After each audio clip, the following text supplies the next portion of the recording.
প্রিয় দর্শক, আসসালামু আলাইকুম। প্রীতীয় শুভেচ্ছা নিয়ে শুরু করছি দর্শক আজকে আমাদের এক নতুন প্রতিবেদন।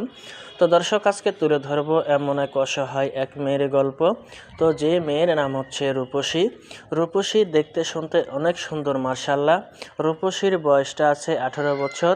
তো রূপসীর ফ্যামিলিতে রূপসীর মা আছে, রূপসীর বাবা নাই। তো রূপসীর মা কোনো কাজকর্ম করতে পারে না এবং বাসায় থাকে, কোনো মতন বাসা রান্নাবান্না করে। তো অ্যাকচুয়ালি রূপসী তার মায়ের মুখের দিকে দেখা পাশের এক বাড়িতে থেকে বাসা বাড়িতে কাজ করে। তো রূপসী যতক্ষণে নিয়ে আসে ততক্ষণে তার অসুস্থ মাকে নিয়ে খায়। তো তাদেরকে দেওয়ার মতন কোনো মানুষ নাই। তো রূপসী বলছে, যদি আমি একটি ভালো দায়িত্ব বানালা একটা ভালো ছেলে পাই, বয়স্ক হোক, বিবাহিত হোক, একজন ভ্যানালা হোক কি একজন রিস্কাওয়ালার ছেলে হোক, তবুও যদি আমি পাই তাহলে চিরজীবনকার মতন জীবন সঙ্গী করে নিয়ে থাকতে চাই। তো দর্শক, এই ছিল রূপসীর মুখের কথা।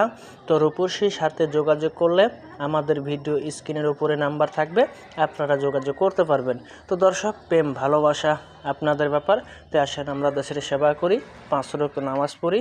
আসসালামু আলাইকুম।